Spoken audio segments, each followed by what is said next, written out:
times will actually help you. It,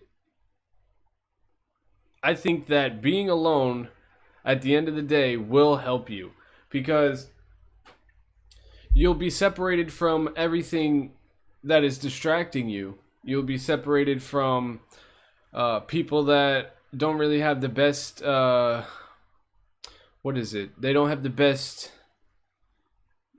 Fuck. They don't really have the best. I'm drawing a blank. I guess it's not. It's not opinion. It's more or less. Go. Go lay down. It's more or less. I. Damn it.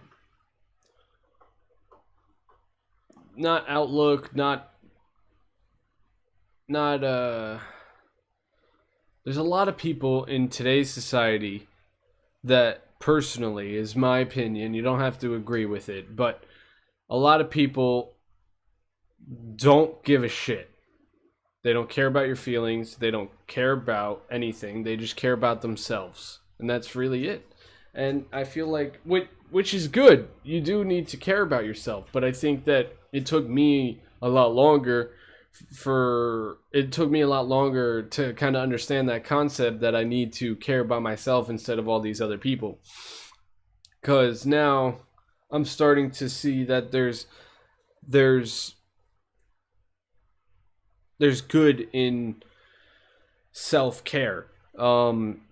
If you don't take care of yourself, then you can't take care of others. But at the end of the day, sometimes you have to give that person the last sandwich or your last $5 because that's just a good thing. But what happens in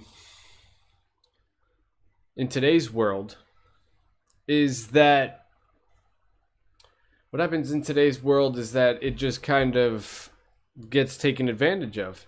And we're going to go over here and look up some more Andrew Tate stuff because I really do believe in some of the things he says. And I don't know what this logo is right here, but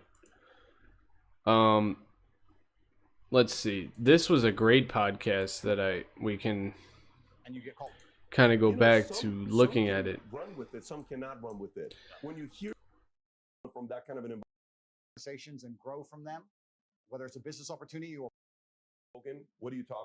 I don't want him plugging stuff. Person loses girlfriend or lose their husband fairly. I've never seen a fair incident. See, no criminal charges against females against anything in my life ever. There's nothing's fair in this world. They throw that in, they whip it up, and they throw it out to the world. And it's bullshit. It's absolute bullshit. What's the next one? I said women can't drive. So let's stay on that one. That's what I'm saying. I can understand. I'm on the big screen right now. You heard? People when you're explaining corruption and law and order, because where does jealousy and envy come from? If you think about it, jealousy and envy comes from what? Sometimes Usually. It comes from people that no matter what they do, they can never be Tate. Yeah. They can never, ever. Like we were talking to Graham Stephan and he says, what do you think about Tate? What do you think about everybody that's going to try to do his affiliate marketing? I said, go ahead and do it. Yeah. I said, he's not duplicatable. Yeah. So non-duplicatable people like you are annoying to people that are, I don't know if you understand what I'm saying. Correct. They can't sit there and say, no matter how many motivational books they read, right. No matter how many videos of you they watch, they cannot talk like you and tell the story. Yeah. That produces envy and jealousy. Right. And you can see how someone like this can be taken out of context saying, he must be a criminal for wanting to go to a place that doesn't have law and order. Absolutely. And I understand why they would say that. Now, what's actually interesting is... Well, hold on. Well, no. Nobody can be the same person of... Like, you can't be the same person as me. You can have the same thoughts and the same mindset as one person. But if you try to duplicate someone's actions, you can try to duplicate them as much as possible, but you're not going to succeed. You might get to, a very good duplicate, but it's not going to be the exact replica. Bucharest, the capital of Romania, where I live, is statistically 25 times safer than a city like London. It's not even a dangerous place. It's the most Christian country on earth. 99.3% Christian in the last census. There's churches everywhere. It's highly religious. It's a very nice place.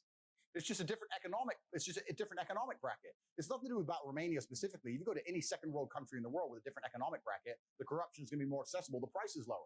Humans are corrupt. Every single institution on the face of the planet that is run by humans, which is currently all of them, at some degree is corrupt. All of them. Whether it's doctors, financial, judicial, law and order, the monetary system, it's all completely and utterly corrupt. That's definitely I don't believe facts. that any of them are just and fair. I think we've just learned in the last few years that we can see that even simple things like keeping people alive, even medicine, is completely corrupt from head to toe. All of it is. So you have to understand that, and then you have to look at the chessboard and go, okay, if it's all completely and utterly corrupt, and I understand that there are certain people who get to play the game on cheat mode. Do I want to be able to play the game on cheat mode if I'm going to try and be the best version of myself? Well, yes, I could possibly do that in Nigeria. I could play on cheat mode. I could possibly. Well, okay, America does have a lot of restrictions on being able to do whatever you want to do. Chess against a person who can move their pieces however they want. I'm going to be perpetually crushed for eternity. So it makes smart. That's just smart. What's up, yo? Sit there and go, you know what? Fuck it. Let's change. Welcome to the chat. Welcome, welcome. Set up the pieces and let's play. Stay tuned if you want to learn some more stuff about breaking out of the Matrix. And, well, I'm going to be more... This is more or less my process of getting out of the rat race is what I call it, and what I've always been called. And try and pretend I'm not talking about basic things like speeding fines. That's really what I'm talking about. And we can have a long, detailed argument about how corrupt America is, but I like to think that most people with a brain understand the kind of shit that's going down. I'm done sitting around. I'm done doing bullshit. And he's very smart. He does have very good things to say. And I'm over it. Today was like a... I don't even know what it was. It was like a tipping point. Like I had some stupid crap. I had some stupid person tell me, oh, you're not going to tell me what to do. And that wasn't even my boss. It was just me trying to help out another coworker. Like, hey, can you run this? And he's just like, he just tweaks out. And it's just like, why the hell am I dealing with this garbage ass crap from my shitty 9-to-5 job? Like, yes, I work in a restaurant. I understand that restaurant business is very, very competitive. But you have to also understand that if I ask you instead of telling you, like, and then he came over and said, I'm sorry, but he snapped on me for no reason because someone was doing the same exact thing to him the other day. But you don't snap on me when I'm trying to give you advice to get you better in the company because I already know that you're going to stay here for the next 10, 15 years when I'm not. I know for a fact that I'm going to better myself and get out of that. Kind of set you up for this. Use an analogy with Pomp whenever you did that interview. That's just how it is. Two basketball teams. You play a pickup game for $10,000. No referees, no judges, no nothing. Just go for it, guys. Do you think there'd be any cheating going on? Fuck yeah. Yep. Of course. Yep. So now, what was the analogy or the metaphor that you made for government and systems? So I say, if you accept that in a basic pickup game of basketball for $10,000 without referees and judges, humans are going to naturally avert to cheating to make sure they win. They're going to. People who are in charge of the world, for the power and control of the entire populace and all of its resources, are not going to consider cheating to win? You think it's not going to cross their mind to just go, you know what, let's just change this little bit? I was thinking. You're going to sit there and go, it's fair. Nothing is fair. Nothing has ever been fair. Of genuine hardship, the first thing you will learn is that nothing is ever fair. I've never seen a fair fight on the street. I've never seen a fair relationship. I've never seen a fucking person lose his girlfriend or lose their husband fairly. I've never seen a fair incident on the fucking road when someone gets crushed by a truck. The world is a very... Oh, well, that's definitely not fair. Humans come along and we purport this idea. Don't worry, if we're in charge, we'll make it fair. It's bullshit. Bullshit. Nothing is ever fair. And the human inclination is to win, as it should be. And the more powerful you are and the higher the stakes, the higher your inclination to win. Yeah, let me give you free healthcare and free food stamps and free this and free that. Let me just, schlep all the fucking immigrants in here into the fucking thing and give them all the fucking things everything they need. They need housing, they need food, they have spending money. And I'm over here struggling. I have my own place. Mind you, I did this all on my own. All this stuff that's in front of me, being able for you to be able to watch this, I did on my own.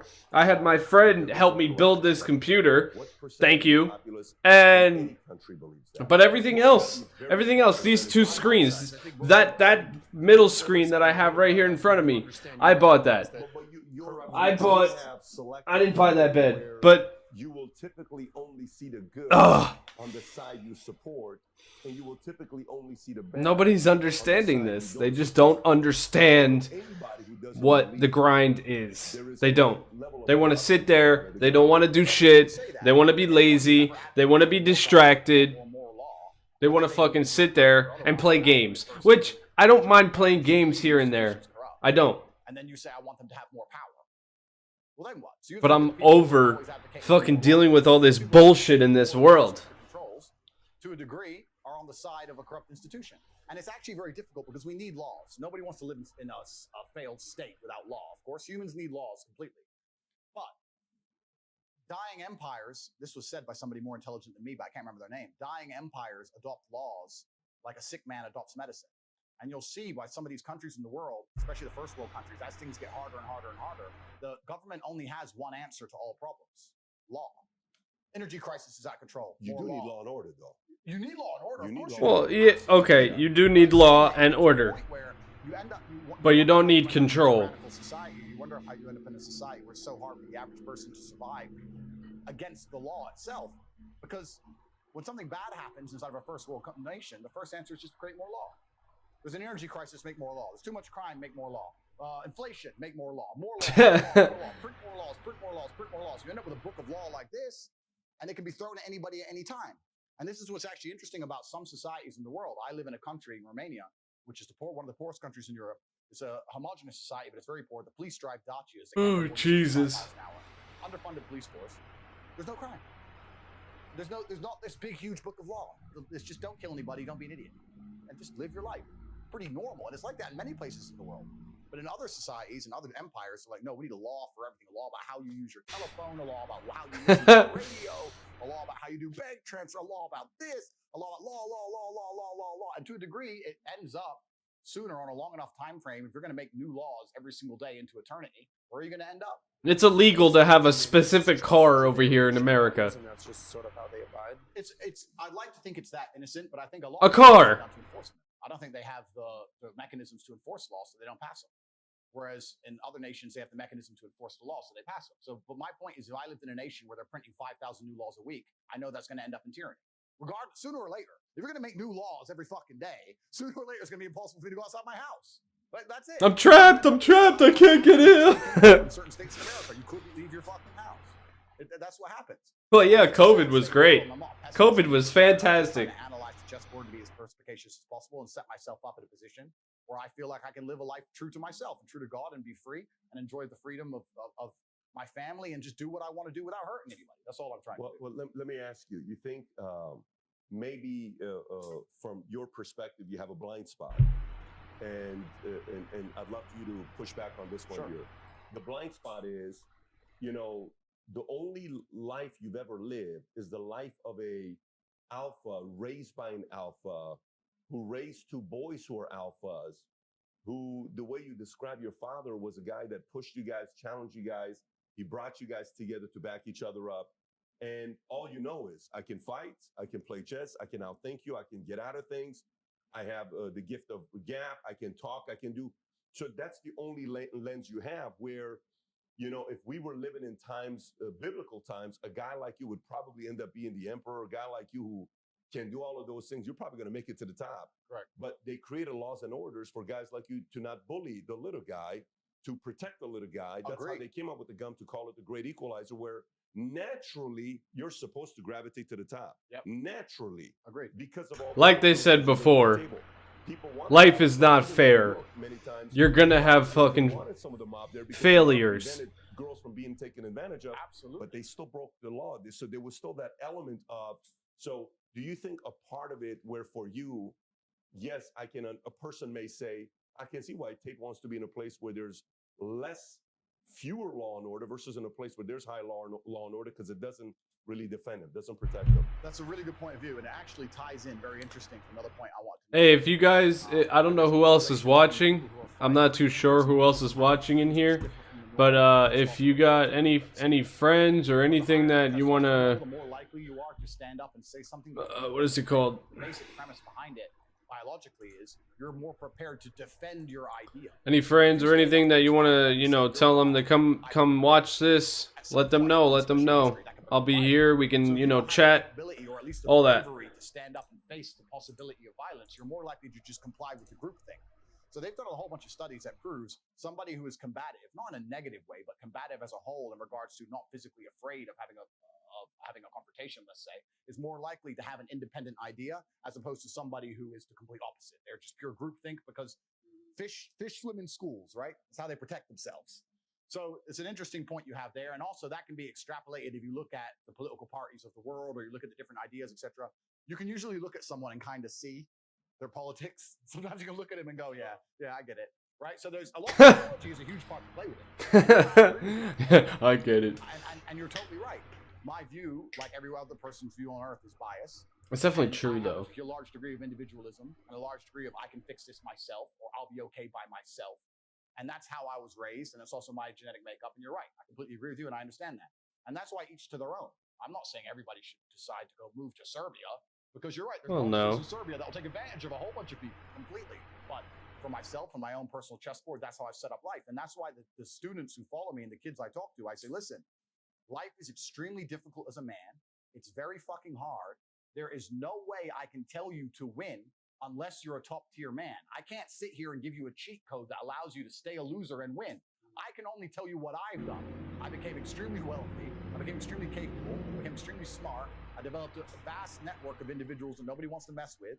And I set up a life that makes me difficult to damage. That's what I did. You're saying, how can I comply, and stay weak and stay stupid and be safe from tyranny? And I say to you, you can't do that. That's why I teach the tenets I teach. And that's also why I think they find me so threatening, because I'm teaching people to do exactly that. I say, listen, there's no strength of mind or strength of opinion without strength of body.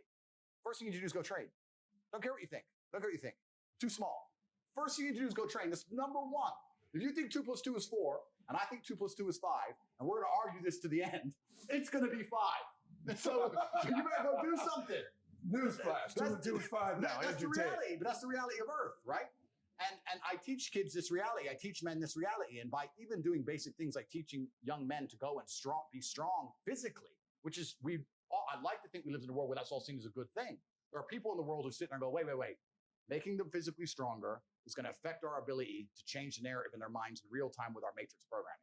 That is negative.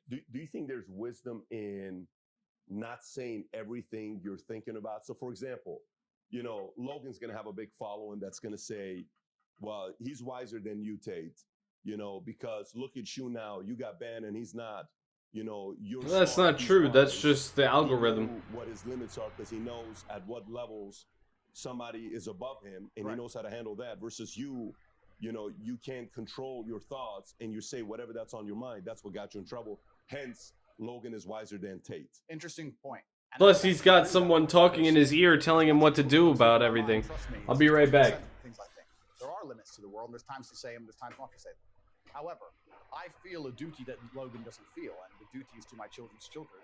And I believe certain things need to be said, and it goes beyond just trying to keep my YouTube channel. I have a duty. I have a sense of duty, which is he doesn't feel. He doesn't care. He will say anything that's said, and he will allow anyone to get banned. He doesn't give a fuck as long as he gets to continue on his channel. Please don't delete my channel. I need to be a clown on this channel. That's all he cares about. I care about the world as a whole. I don't give a fuck. I don't care if they delete me for everywhere. I don't care if I go missing from all of social media forever. I don't care. I have money. I'm fine. I'll go to the mountains, take my car, I'll chill. I have a good life. It doesn't matter to me, right? We have different objectives. So yeah, if my objective was primarily number one concern, keep YouTube, then of course I'd talk differently. But that was never my objective. So people will argue he's smarter. I would just argue he has far less important intentions. And I'll argue that he has less moral character and he's quicker to sell out. A lot of the things I say, I'll also be honest, a lot of the things I say, I really don't think were bannable offenses. I just think I said things that got so popular. I don't think it's the things I said. I think it's how many times they were listened to. And that long list of things I said, there's one more there I'd actually like to really disparage because it's the one that annoys me the most, where it says, I say that women should bear some responsibility for being raped. I'd like to take this time and explain what I was saying in long format video, which has been completely misconstrued. I was talking about a girl. I was having an argument with a feminist, and she was saying that we need to teach men not to rape. And I said, my dear, I love how idealistic you are, but I am realistic. Men are already taught not to rape. She's like, no, we need to go and change language at school and rewrite history and do all the shit they're trying to do to make men weak because they think that weak men don't rape, which is another argument I want to come back to because weak men are the most dangerous men on the planet. Let's talk about that later. But I said, no, people already understand that rape is wrong. Unfortunately, human nature, some people don't care about doing wrong things. We should teach people not to steal, but they still steal. Would you agree that everyone says don't steal? The Bible says don't steal. The Quran says don't steal. Schools say don't steal. Everyone says don't steal. People still steal. So if I were to take $1 million in cash and walk down the street at night in the worst part of town holding it, to a degree, I would have some responsibility. When I got robbed, the police would come and say, why did you do that? People would say, Andrew, why did you do that? You have to protect yourself from things. You can't just rely on the ideological hope that other people in the world are going to be perfect and infallible, or that the law is going to prevent it. You have to say, no, I can't walk through the ghetto at 2 a.m. with $1 million in cash. I take personal responsibility. She agreed. I said, then by extension, would you agree that the smartest thing a woman can do to prevent rape is not to sit here on a podcast and try and change the way men think and talk about your bullshit, but to take some degree of personal responsibility and not put yourself in dangerous situations? I'm not saying that's going to prevent all rape. I'm not saying that rape is okay. Rapists should be executed. I'm not saying that every single woman who was ever assaulted could have prevented it. I'm not saying any of that. I'm saying the smartest thing a woman can do is say, this is dangerous. Going home with this guy I just met is dangerous. Walking through this area by myself is dangerous. Let me call a taxi. Let me call my brother. Let me go with my husband. Isn't that a more intelligent way to teach women to prevent themselves from being raped, as opposed to telling them you can do whatever you want, walk around in the middle of the night naked, it's no problem. Men shouldn't rape, men are the problem. I said, what you're trying to do is illogical. What I'm trying to say will actually prevent rape. So what you're saying, when you're telling girls, do whatever you want, men are the problem, you're convincing women to put themselves in situations where bad things might happen to them. Whereas I'm saying, listen, women and men, look after yourselves. I'm a full-grown man, 4-time kickboxing world champion. There's places I don't go alone. Like I came here with security. That's called being an intelligent adult. So this is what I was trying to say. I was trying to say women need to protect themselves and bear some responsibility to make sure they don't put themselves in situations where bad things can happen to them easily. I'd like to think that's a pretty logical point. No. Andrew said rape's fine. Andrew said it's women's fault. They're not logical beings, though. I really didn't think that's completely insane. They're emotional. They're emotional beings. They don't think logically. How do I protect myself? I'm not going to say, don't worry, here's how we're going to protect you. I'm going to rewrite the mentality of every man on the planet so you can walk around naked at night.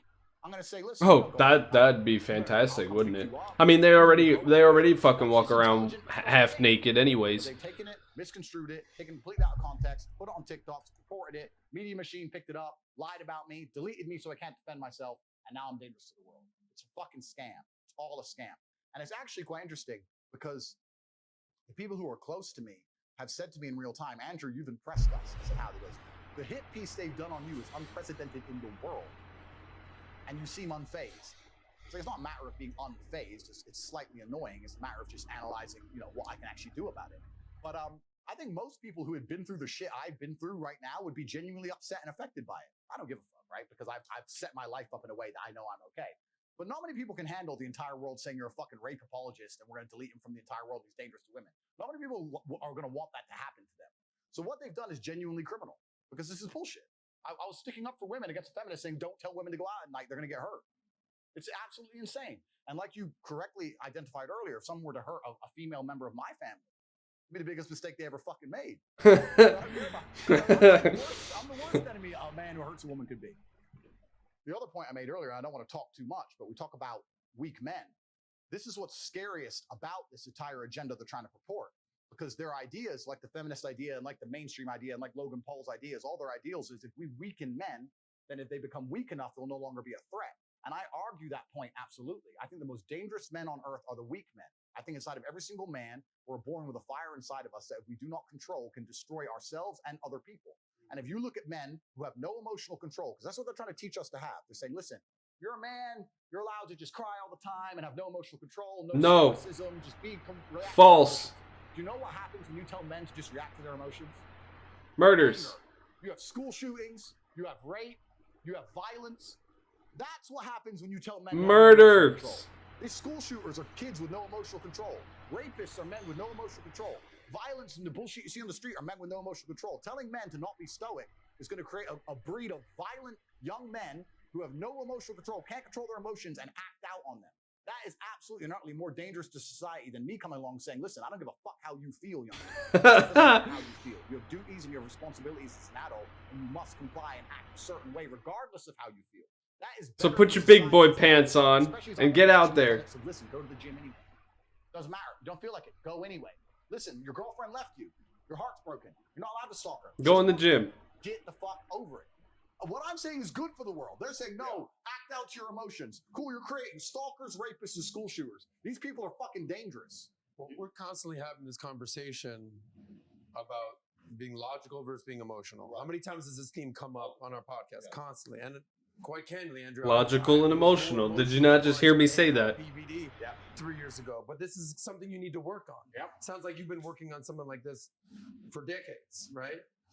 But when you hear logic versus emotion, how are you processing that? Yeah, you know what he makes me think about is, and I got a question going back to Logan versus yourself on the outcome, on what were you solving for, where he was wiser. But what he made me think about is the following. This is the question I think society has to ask themselves. The government has to ask themselves, families have to ask themselves, women have to ask themselves, men have to ask themselves. Andrew Schultz, who's a ridiculously talented guy. He's a comedian, right? Yeah, I know. Fantastic comedian, right? Great name, by the way. Yeah.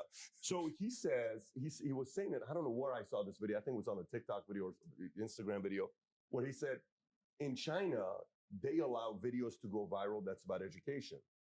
In America, they allow videos to go viral on TikTok of people acting a fool or dancing or doing something. Why is it allowing? This is their way of getting Americans to be distracted to do silly stuff because that's how they're getting rewarded. China, ByteDance, now, they own TikTok. let's say that's true. Let's say his ideas, he doesn't know for a fact that's true. Let's say for a fact that it's true. Let's play that. Well, then we have to ask a question. Here's a question. What content goes viral? Okay, let's go through it. Does porn go viral? Well, Boys watch a porn video, they say, bro, you got to see this. Does porn get a lot of eyeballs? Porn gets eyeballs, It gets a lot of not eyeballs. viral. But wait a minute, it gets a lot of eyeballs. Right? Okay. Yes. All right, what else goes viral nowadays? What else gets a lot of eyeballs nowadays? So Stupid dances, stupid pranks. stupid pranks, yep. Pranks anything gets eyeballs. nonsensical. So you have to answer Anything why entertaining. is all of this content about depensifying men going viral on platforms that don't defend this argument? Meaning, Instagram doesn't defend what he stands for. Okay, TikTok doesn't support what he talks about. Okay, YouTube doesn't defend and stand what he stands for.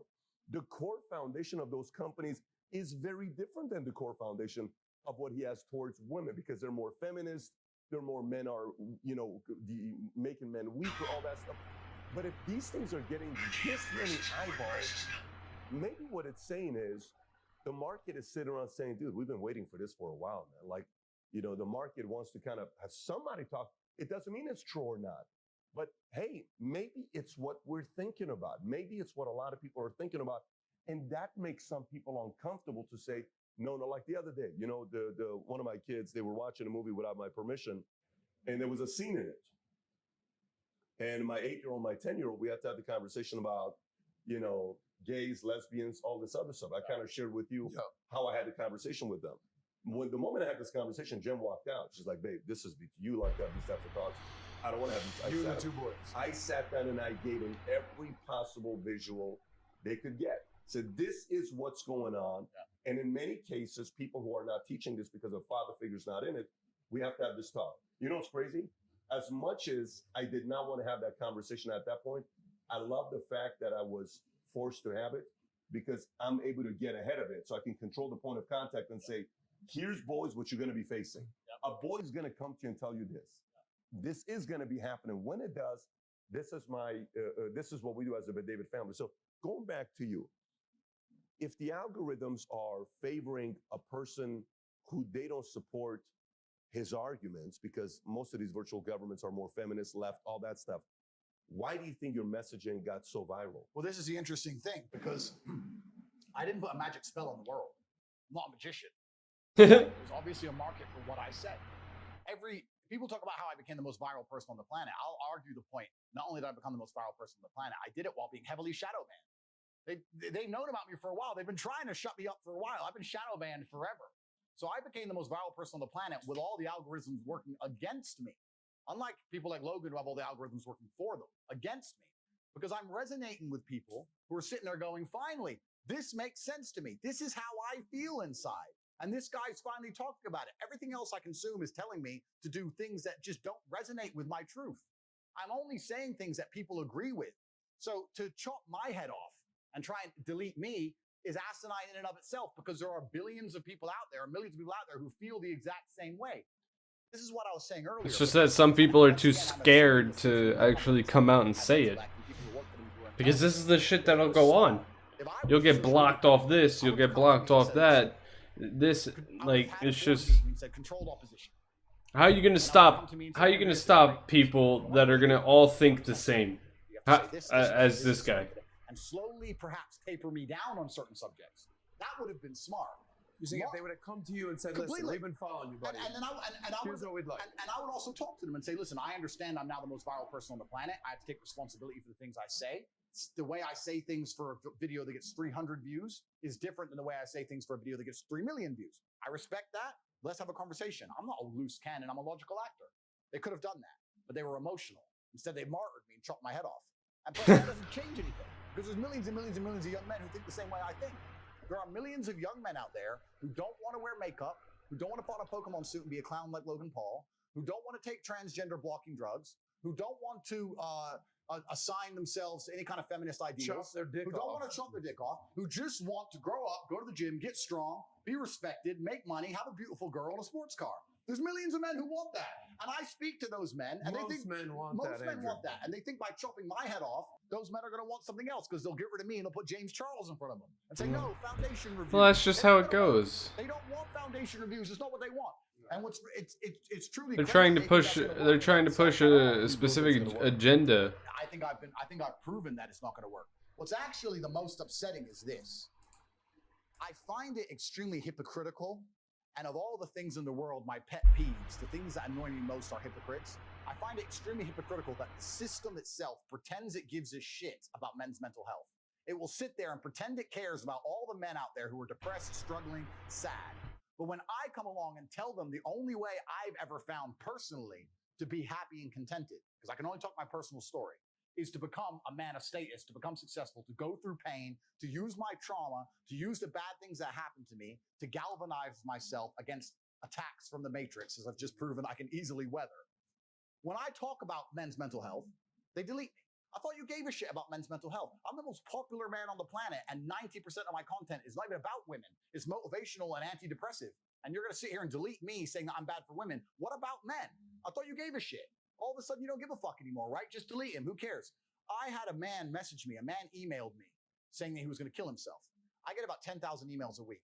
I don't answer all of them, but I answer some of them. This guy, his email was so short that I believed him. Subject was, I'm going to kill myself. And the thing is, I know you won't reply.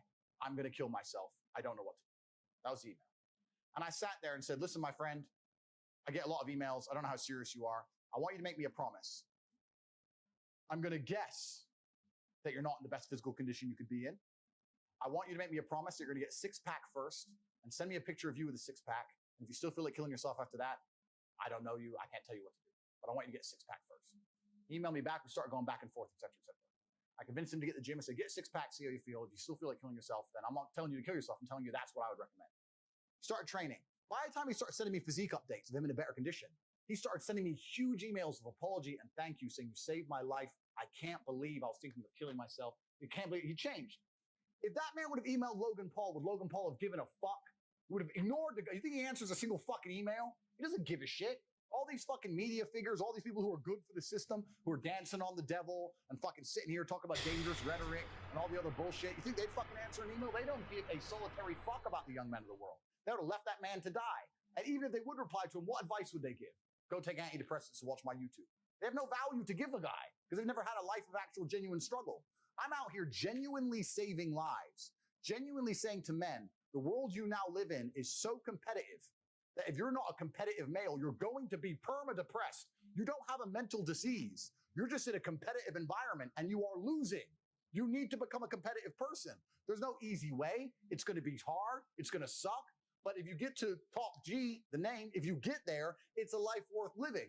Right. That's what I'm saying. And then millions of young men are going, wow, he's showing that you can be born from nothing, single parent on a fucking council estate in the worst town in England, be stabbed, come from nothing, and survive and end up with a multi-millionaire. Maybe I can do it if I work hard and I'm diligent and I try hard and I'm really giving hope to the world. And then they delete me. Then they put up a new thing about men's mental health saying which pill they should take. It's Charles on the algorithm. Oh, man. It's evil. It's genuinely criminal. Because they don't want you to be strong. They want you to be this emotional creature that has no source of anything. They because you're easily malleable. With the idea of the arc of a villain turning into a hero. It's in the Bible. It's in every superhero movie. The guy starts off bad. He's crazy. He's too bad. We don't want him. He's a maverick. You can't control him, blah, blah, blah. But towards the end, you're like, where's Batman? Where's Batman at? Where'd Batman go? It's a matter of time before people realize Batman was actually a good force for the youth. Perhaps he needs to create his message. Perhaps he needs to take his newfound fame on board and change the way he says certain things. Agreed. I'm not infallible as an individual. But to sit here and say I'm dangerous and I must be deleted is disservice to all the men of the world. And then they're going to start printing articles talking about men's mental health. They don't give a fuck about men. They don't give a shit about the 18-year-old boy out there who can't get a girlfriend and is genuinely lonely. And the fucking sports star's fucking them all. I'm telling him what he has to do. I'm saying, listen, bro, of course the sports star's fucking them all. He's a G. You ain't shit. If you were a chick, would you choose you? Because I fucking wouldn't. So whose fault is that? The best thing about being a man is you get to build your character from the ground up. You're not born with any value. You're born as a blank slate. I decided I wanted to be a big toting, kickboxing, Bugatti driving fucking bad boy. I did it all myself. You get to choose. You want to be a musician and be sensitive and play guitar and get them that and be important that way. You get to choose. You want to go get in the cage. You kick the fuck out of somebody. You get to choose to be anything you want, but you have to go and do it. It's going to be difficult because it's competitive. But that's the beauty of being a man, the blank slate. And I inspire men to look at themselves as the blank slate and go, you know what?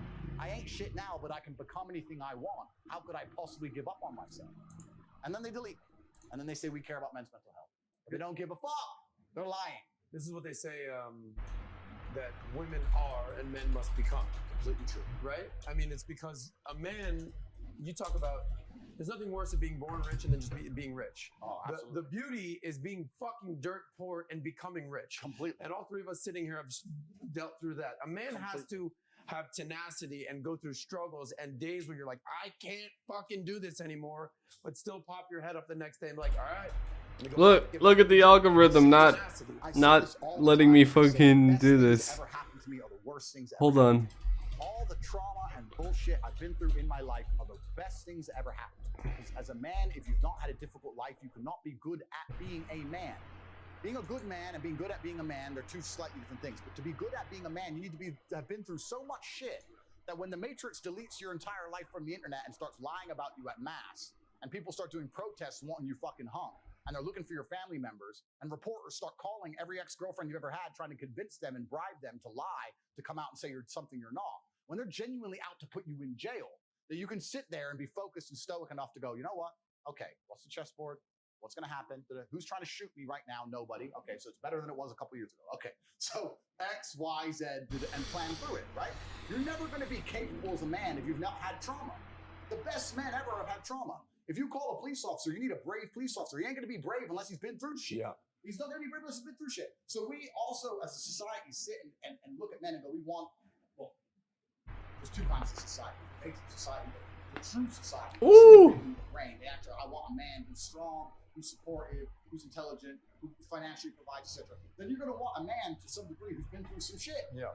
And a man who's a lot of shit would be better. And this is what I say to people. People email me their long lists of all the bad things that happened to them, and I reply, fantastic. You are so lucky. You have all the building blocks to become the exact kind of man you want to be. If none of this shit happened to you, when something else bad happens to you later, you wouldn't be able to deal with it. Fantastic. And he goes, no, but you know, this. He replied again with more excuses. Said, why are you making excuses? I just told you what happened to you is a good thing. You need to reframe your mind. Bad things happened to Batman. They killed his parents. Do you understand? That's why he's Batman. You've just told me you have the building blocks to become you might become top G when I retire. Fantastic. What are you complaining about? He goes, well, what do I do? I said, you need to work. Take all that trauma. If you're truly heartbroken, my friend, and we've all been there as Awesome, men, awesome. If you're truly heartbroken, you can't sleep. That means you're going to get in fantastic shape. You better hit the gym. You have nothing else to do. Stop watching YouTube. Stop emailing me. I want pictures of you in the gym. Get to fucking work. Heartbreak's a fantastic motivator, as is depression, as is sadness. Great. Look at what's pissing you off and make sure it never happens again. If you were jacked and rich as fuck, she probably wouldn't have left your ass. So get your shit together. The thing is, So I this don't is want so a... important. Trauma's Hold such an on. important part of being- I don't want a girl just because... And I heard this the other day. I think it's demisexual. Like, you want a connection. I don't want to sit here and have a girl that wants me just because I have a nice body and just because I have money and just because I drive fast cars. I don't want that. That's not something I'm looking for. I'm looking for an actual connection that I can have with someone that is basically my other half, that we can have good and bad days. There's going to be bad days, but I want more good. And that's just how I want. I want to be able to connect with that other person from the bottom of my heart, my soul, my mind, and everything. I don't want this, oh, can I have money for this? Can I have money for that? Can I have this? Because at the end of the day, they're just going to fucking cheat on you. being a man. And the Matrix talks of trying to say that trauma is terrible and avoid trauma, or if you get trauma, take a pill, and that's unrealistic. Trauma is going to happen to you, and you as a man need to internalize it, accept it, and weaponize it to become the best version of yourself you can be. And that requires mental strength and stoicism. It does not require, be more emotional. If you're more emotional, you're going to fall apart when shit happens. You're going to end up like Logan Paul, crying your eyes out on TV like a bitch. I imagine there's a lot of men that hate you because they have not done anything with their lives. And you're basically saying, clean it up, buddy. Get it together. Hit the gym. Make something in your life. It's And interesting. they want to get rich quick. They want the easy way out. And they probably hate you more than feminists. It's interesting. The men who support me online have their shit together. The men who hate me are fat. The men who've done the takedown videos of me are objectively unattractive individuals. I'm not trying to be insulting, just objectively obese, unattractive, right? People who don't have their life together. It's the same even more with women. You can find 10 women who are sticking up for me, supporting me. They're all beauty queens. And then you find some girl sitting there, some troll sitting in the corner. Andrew's bad for women. You know, so there's a lot to be said there, right? And hate always comes from below. It never comes from above. The people who have their lives together, whether male or female, love me. The people who have failed and they know that the failure is their own fault, and I show I'm a good mirror, I reflect their own failures at them. Oh yeah, of course they hate me. And that's what's happened here. What's most upsetting is as follows. This whole idea of protecting women and misogyny has been weaponized to attack someone they don't like. These people saying that we need to get him down because he's a misogynist, they don't give a fuck about women, these people. You think they care? There's some fat troll. There's some dude called Daz who made a takedown video of me who just came out actually on my last podcast. Turns out he was talking to a 13-year-old girl. So he's a fat pedophile.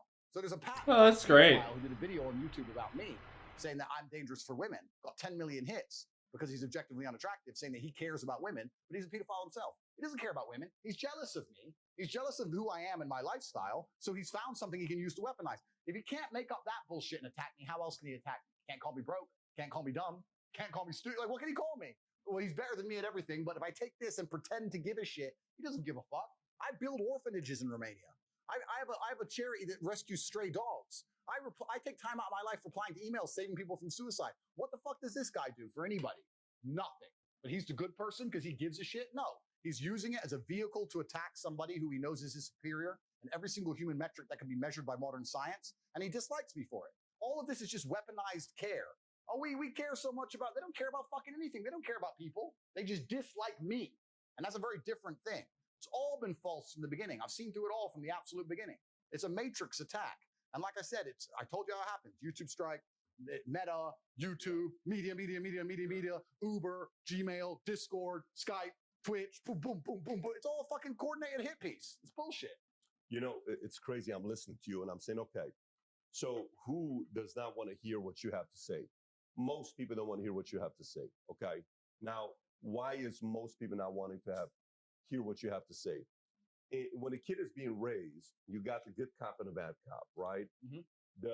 In many instances, the father's the bad cop. Many instances in the family nucleus where Mom and dad are together. The father plays the bad cop. The father comes in, get your shit together. You ain't doing nothing. Be a man. Go make money. Get off your ass. All you're doing is this. All you're doing is that. And that's the message. See, I didn't have that. However, if the market is only filled with only one or of the two, it's not healthy. Meaning, if it's only Tate giving this message, that's not healthy. If it's only the mom saying, well, leave him alone, Andrew. You're being too tough on him. You don't know what he's going through. He's just a kid. He's 12 years old. Why are you being so tough on him? That's bullshit. Father, I'm trying to turn him into a man. He needs to be a man. You realize how tough the world is? But babe, he's just a kid, babe. Leave him alone. You don't know what happened with him last week. So then you, as the father, goes to sleep and you tell her you didn't hear anything she said, but you're sitting there saying, maybe she's got a point. Maybe she's got a point. And in the morning, you go to the kid and say, hey, no matter how much shit I talk and I challenge you, guess what? I love you. I believe in you. I think you're going to do something special with your life, but I want to see you be a leader, right?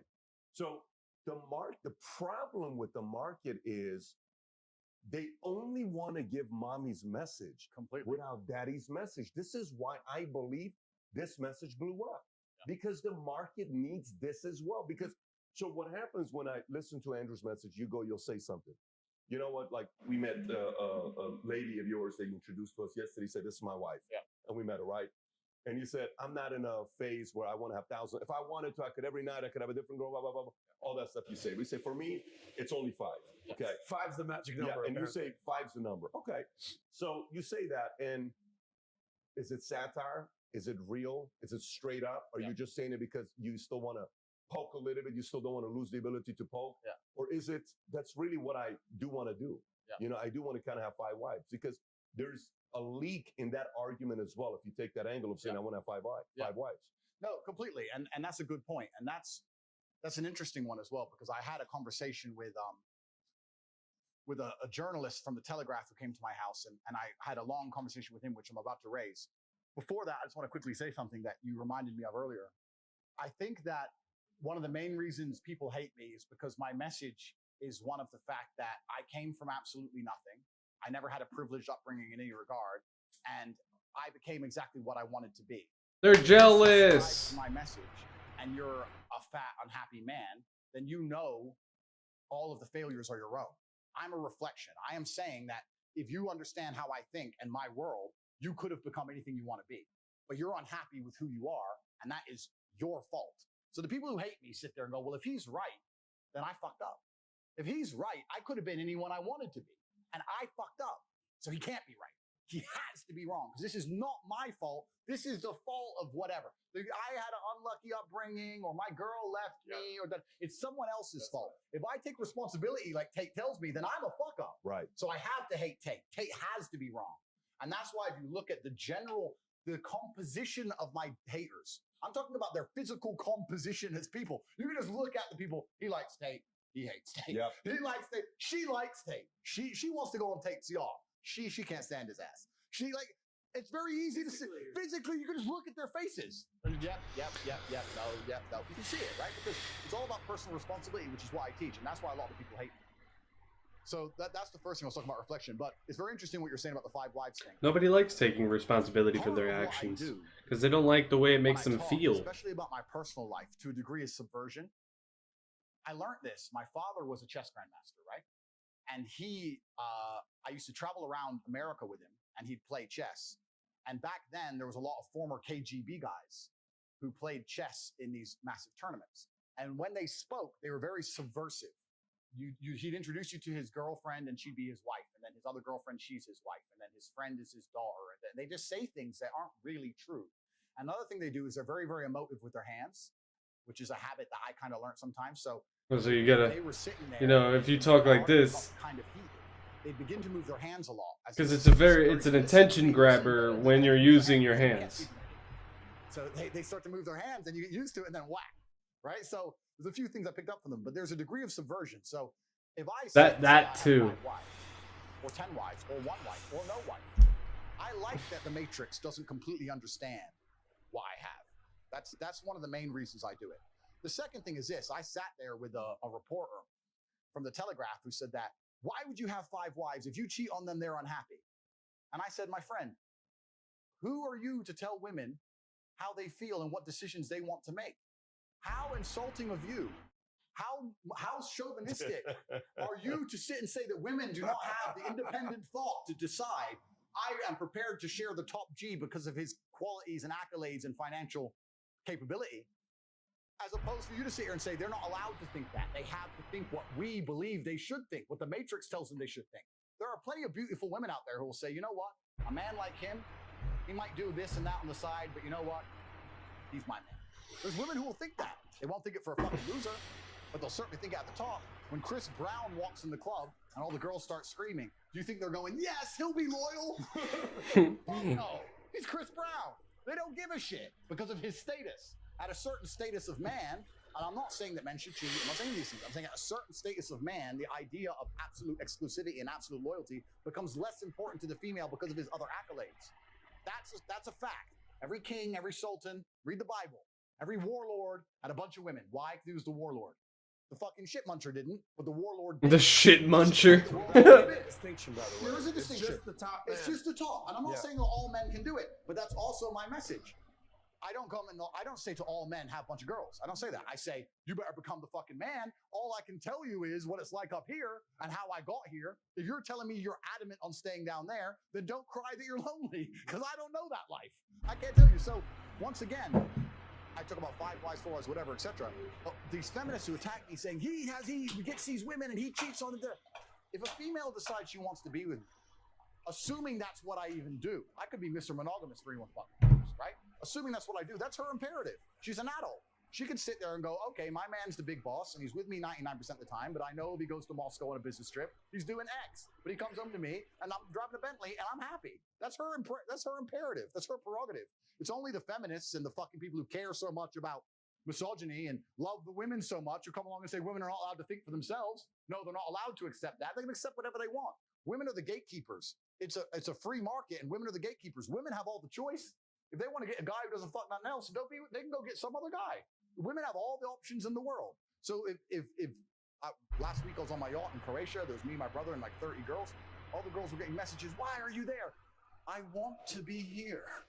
I want to be on this boat. I'm not being held What's hostage. confusing? Not against my will. Like, that's their decision. Got you a to little make. kitty cat. How arrogant and narcissistic must you be as a random individual, especially a male, a random, unattractive male with no girlfriend, to message an attractive woman and tell her that what she's doing, she thinks wrong for being with me and my brother on a yacht, and that she should instead want him. She's wrong. She's not allowed to be on the yacht. Operating under, to even believe that that's a paradigm of reality. And these are the people who dislike me, who then get exposed for being pedophiles like Dad's Black. So it's just absolutely insane. I'm sorry to keep rambling, but I want to talk about one more thing. I want to talk about one more thing because it's really important. They say I'm a threat to women, which is absolutely not the truth. It couldn't be further from the truth. And I want to say 2 things about that. I can't think of another person who reached fame as meteorically as me, who never had I've yet to have a single woman come out and accuse me of rape, sexual assault, try and get money from me. None. I have a long and varied history with females, and not a single one, despite I now have hundreds of millions of dollars, has come forward, now that I'm the most famous man in the world, despite the newspapers finding them online, finding exes I haven't spoken to for years, calling them and offering them 25 grand for a story, bribe, to turn on me. Not one of them has decided to turn on me and lie for money. Not one. And that could have very easily happened to me. It would have been a nail in one of the coffins if that would have happened to me. Luckily, none of it did because I'm a gentleman and these women know that what's happening to me is bullshit. Not a single one has come forward against me, but I'm a threat to women. I would argue that most men in my position, if they had a meteoric rise, one of their stupid exes would go, fuck this guy. Yeah, I'll take the money, and start talking shit. I would argue that would happen to a lot of men. Never happened to me. It's the first thing. The second thing I want to argue is when they say I'm a threat to women. If I have choice, why would I be a threat? The threat to women is the man with no access to women. These people who want to do these videos, these unattractive, objectively unattractive, unsuccessful people who do takedown videos of me, who can't get a girlfriend, he's the guy who's going to be dangerous to women. He's the creep. I have choices. If a girl says to me, I don't like you, no problem. Thank God, one less WhatsApp conversation. Goodbye. Have a nice life. Nice to meet you. Like, it doesn't matter to me, right? So the men who are successful with women are not the dangers. It's the men who are unsuccessful with women who are the dangers. So once again, the whole paradigm is shift. It's bullshit. I have no reason to hurt a female or rape a female or trick a female in any regard. Why would I do that? It's Oh, basic shit. economics, supply and demand. Supply and demand. If you're high in demand and there's a ton of women there, and one of the women leaves, you have an unlimited supply. So why am I But going to if become a one weirdo? man who can't get any females, who he has no supply and he's in complete high demand, and the woman breaks his heart, or he can't even get a woman, what kind of ramifications are going to happen for him? And this is the thing. Daz Black, during the height of the takedown, and it's actually also, it talks to the group thing, right? Because a lot of the people who did videos to try and take me down did it for completely selfish reasons. If you do, we have learned that the algorithm has now been programmed to reward you doing a negative video on tape. If you do a negative video on tape, you get millions of views. I want millions of views because I have a YouTube channel. I get money, I get clout. Do I give a shit if it's true? Do I give a shit about Tate? Do I give a shit about the ramifications in his life? No. All these other people did it, so I'm going to do it. So people start jumping on the bandwagon, right? Tate's bad, Tate's bad, Tate's bad, for their own personal selfish views. So a guy called Daz Black did a video on me, got 10 million hits, trying to say that I'm a threat to women. He's objectively unattractive. He's an obese video gamer. Did a video on me saying that I'm a threat to women. After that, women started coming forward saying, this guy spoke to a 13-year-old girl. Here's the videos. This guy buys sexual things from an underage girl. It's all coming out about him being a pedophile now. So he's sitting there as the criminal himself, filled of hate and envy at an innocent man, plus clout chasing, attacking me. When truthfully, who's turned out to be the threat to women? How many women have come forward about me? 0. How many women have come forward about him? 2 and counting. It's absolutely and utterly, it's crazy. And if these social media companies have any kind of consciousness and any kind of brain, they should be analyzing this in real time going, we fucked up. We fucked up here. And we'll see what happens in real time. But it's very interesting. It's a very interesting observation on the world. The people who hate me most are the unsuccessful ones. And it turns out they're the ones with the skeletons in their closet. The people who have their shit together, we're all fine, right? Crazy. It's a crazy world. Yeah, Tate, you're very persuasive though. So you got to know, like, if I'm willing to bet on you getting out of any situation, I'm willing to bet a lot of money that the over-under is you're going to get out of it. So your ability to persuade. So I can already imagine, like, you know how sometimes go back to the time you're with a girl, you know, you don't really know what you're doing yet. You're kind of a rookie of a guy dating girls. What things we said to have sex with the girl. Just think about how creative we get in that 5-minute moment. What things you've probably said, what things we've said. And then over time, you're like, well, that didn't work. So I'm not going to use that phrase again, but this one definitely worked. And that approach definitely works. So it's either guilt, but you don't know how much I love you. You're not letting me show you love. Sometimes I'm a man. It's natural, as a man, if I don't handle it myself, it's got to be either you or it's going to be a wet dream. And there's so many ways behind closed doors. So if or it's the exact opposite as well. It can be like, I don't really care. You can leave if you want. There's many the takeaway model. There's many models that you learn. So for you to say that to a girl, I remember one time Jennifer and I, my wife, I'm getting close to proposing and getting married. So I'm a Syrian. She's white. She's 80% British when we did the ancestry, but she's from Texas. Yeah. So she comes to the house. My dad's here's who my dad is. My dad will not drink out of the same glass as me. Okay. I'm his son. Yeah. He will not. Yeah. My dad, if he goes to someone else's house, he won't eat their food. Because he watches how you wash your hands. If he's sitting in the kitchen, he will tell me in Assyrian, he'll say, did you watch that? I said, what? He said, I can't eat her food. Why? It's been 10 minutes. She hasn't washed her hands a single time. I can't eat her food. And he won't eat their food. He says, I'm already ate. That's how my dad is, right? So anyways, I'm bringing Jen home. My dad loves Jen. And I said, Jen, I think my dad and I have to have a serious conversation with you because you have to be ready for this. She says, what's that? I said, do you know what it is to marry an Assyrian? She says, no. I said, there's American laws, there's Assyrian laws, and my dad and I want to share this with you. Yeah. And my dad is fully confused, like what I'm saying, like where I'm going with this. I said, when you marry an Assyrian, I'm allowed to have multiple wives because by our church, I can have multiple wives. Yeah. And for about 30 seconds, my dad's confused, like, what the hell are you talking about? Yeah. But I'm looking at my wife now, at the time, girlfriend, she's like, are you serious? I said, this is the first warriors ever. We're Assyrians. Yeah. We're the first ever warriors. 30 seconds into my dad's like, I don't subscribe to Patrick. I don't agree. I agree. One wife, Jennifer, don't listen to him. He's full of shit, right? He says this kind of stuff. Now, say my dad says, yeah, you should. Just think about, let's flip it. So my dad says, yeah, he's a man. If he gives you money, he gives you a house, you should do that. Then I'm kind of going to be like, yeah, what's wrong if I do that? So I think a lot of it is also on, our ability to persuade, and we can go here. And then sometimes we test the limit and say, I can go here. Why don't you get your friend in? Yeah. I like you. But, if you want to, maybe you have some fantasies. Yeah. I don't know what you're from. But if you want to fulfill your fantasy, it's not like I want to hook up with your friend. Yeah. But you can bring your friend in. And then these words that we use, right? So persuasive-wise, you're a 10. You can get anything you want when you're having those conversations. But here's the other part I want to bring to you. Okay. I'm writing all these things down. Yeah. You like to instigate. You like to poke. Now, let me say it and then you unpack it. Meaning, I think a great Dana White knows how to instigate. By the way, it's a very valuable talent that only a few people have. Yeah. Dana White likes to instigate. Phil Jackson, he instigated a lot of shit between Shaq and Kobe, right? Some may even say the friction between Shaq and Kobe is on Phil Jackson, but there's an art to it.